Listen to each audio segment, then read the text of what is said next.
নমস্কাৰ বন্ধু বান্ধৱীসকল, আপোনালোকক আকৌ এবাৰ স্বাগতম জনাইছোঁ মোৰ এছামিজ এডুকেশ্যন চেনেলটোলৈ। তো বন্ধু বান্ধৱীসকল, আজিৰ ভিডিঅ'টোত মই আলোচনা কৰিম UGC ঈশানোদয় স্কলাৰশ্বিপ কৰিবলৈ হ'লে এখন ডকুমেণ্টৰ প্ৰয়োজন হয়, আৰু সেইখন ডকুমেণ্ট হ'ল ডমিচিয়েল চাৰ্টিফিকেট। এই ডমিচিয়েল চাৰ্টিফিকেটখনৰ বিষয়ে মই আজি আলোচনা কৰিম। অৰ্থাৎ এই ডমিচিয়েল চাৰ্টিফিকেটখন মানে আপোনালোকে ক'ত বনাব লাগিব, এই ডমিচিয়েল চাৰ্টিফিকেটখন বনাওঁতে কি কি ডকুমেণ্টৰ প্ৰয়োজন হয়, তাৰপিছত এই ডমিচিয়েল চাৰ্টিফিকেটখনত কাৰ চহী ল'ব লাগে, এই সকলোবোৰ কথাই মই আজি এই ভিডিঅ'টোত আলোচনা কৰিম। আৰু এটা কথা, আপোনালোকৰ যদি PHC আছে তেনেহ'লে আপোনালোকৰ PHCখন দিব পাৰে, কোনো কথা নাই। আৰু যদি আপোনালোকৰ PHCখন নাই তেনেহ'লে আপোনালোকে ডমিচিয়েল চাৰ্টিফিকেটখন দিব পাৰে, তাতে একো কথা নাই। আৰু আপোনালোকৰ যদি PHC নাই তেনেহ'লে আপোনালোকে ডমিচিয়েলখন এতিয়াই বনাই লওক, কাৰণ ডমিচিয়েল চাৰ্টিফিকেটখন বনাওঁতে বেছি সময় নালাগে। 2-3 দিনৰ ভিতৰতে ডমিচিয়েল যিখন চাৰ্টিফিকেট আছে এই চাৰ্টিফিকেটখন হৈ যায়। আৰু যিখন PHC আছে এই PHCখন বনাওঁতে অলপ সময় লাগে, মেক্সিমামটো 2-3 মাহ সময় লাগে PHCখন বনাওঁতে। সেইকাৰণে মই কৈছোঁ, যদি আপোনালোকৰ PHC নাই তেনেহ'লে আপোনালোকে ডমিচিয়েলখন বনাই লওক। ডমিচিয়েলখন বনাওঁতে ইমান বেছি সময় নালাগে। তো আৰু এটা কথা, আপোনালোকে যদি মোৰ চেনেলটোত নতুনকৈ আহিছে তেনেহ'লে চেনেলটো ছাবস্ক্ৰাইব কৰি দিয়ক, আৰু কাষতে থকা বেল আইকনটো প্ৰেছ কৰি দিয়ক, যাতে এনেকুৱা ধৰণৰ নতুন ভিডিঅ'সমূহৰ ন'টিফিকেশ্যনসমূহ অতি সোনকালে আপোনালোকে লাভ কৰে। তো পলম নকৰি আজিৰ ভিডিঅ'টো আৰম্ভ কৰোঁ। তো চাওক, এইখন হয় মোৰ ডমিচিয়েল, মই বনাইছিলোঁ এইখন, চাব পাৰে। এতিয়া আহোঁ মেইন কথালৈ, এই ডমিচিয়েল চাৰ্টিফিকেটখন আপোনালোকে ক'ত বনাব লাগিব। চিম্পলি এই ডমিচিয়েল যিখন চাৰ্টিফিকেট আছে এই ডমিচিয়েল চাৰ্টিফিকেটখন আপোনালোকৰ যিখন ডিষ্ট্ৰিক্ট কোড আছে সেই ডিষ্ট্ৰিক্ট কোডত বনাব পাৰিব, বা এই ডিষ্ট্ৰিক্ট কোডতে বনায় আচলতে সকলোৱে।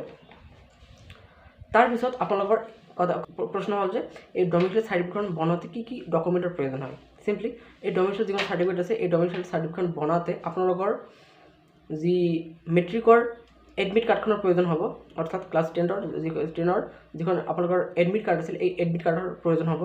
তাৰপিছত আপোনালোকৰ 2 কপি ফটো লাগিব, আপোনালোকৰ পাছপৰ্ট চাইজ 2 কপি ফটো লাগিব। তাৰপিছত আপোনালোকৰ যিখন লিগেচি ডাটা হয়, লিগেচি ডাটা আছিল, আপোনালোকৰ যদি লিগেচি ডাটা কি সেইটো নাজানে তেনেহ'লে আপোনালোকৰ যিটো ফেমিলি মেম্বাৰক সুধিব পাৰে যে লিগেচি ডাটা কি হয়, তেওঁলোকে জানে। লিগেচি ডাটাখন লাগিব। তাৰপিছত আপোনালোকৰ ভোটাৰ লিষ্টখন লাগিব, ভোটাৰ লিষ্ট, আপোনালোকৰ নাম থকা ভোটাৰ লিষ্টখন লাগিব। তাৰপিছত আপোনালোকৰ NRC ডাটাখন লাগিব পাৰে, NRC ডাটাখন, আৰু আপোনাৰ দেউতাকৰ আই কাৰ্ডখন। এইকেইখনেই আছিল আপোনালোকৰ ডকুমেণ্ট। এইকেইখন আপোনালোকে লৈ পিনে আপোনালোকৰ যিখন ডিষ্ট্ৰিক্ট কোড আছে সেই ডিষ্ট্ৰিক্ট কোডত গৈ পিনে আপোনালোকে বনাব পাৰিব।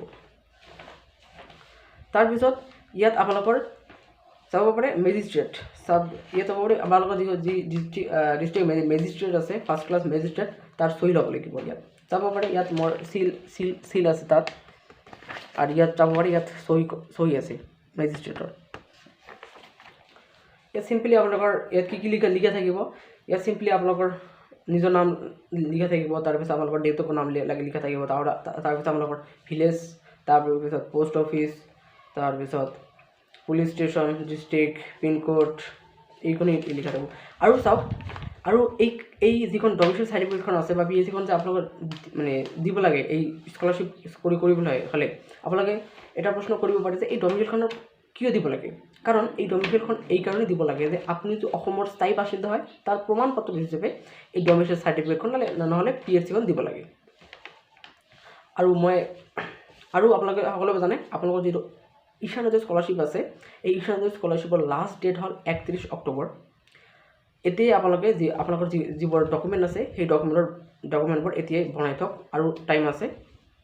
আৰু এটা কথা, আপোনালোকৰ এই ঈশানোদয় স্কলাৰশ্বিপ কৰিবলৈ হ'লে আৰু এটা ডকুমেণ্টৰ প্ৰয়োজন হয়, আৰু সেই ডকুমেণ্টটো হ'ল এখন স্পেচিয়েল এফিডেভিটৰ প্ৰয়োজন হয়।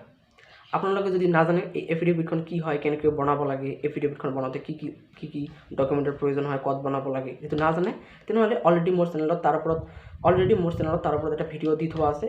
আপোনালোকে যদি চোৱা নাই তেনেহ'লে মই তাৰ এই ভিডিঅ'টোৰ লিংক মই ডেছক্ৰিপশ্যনত দি দিম, আপোনালোকে তাত গৈ পিনে চাব পাৰে। তো এইখিনি আছিল আজিৰ ভিডিঅ'।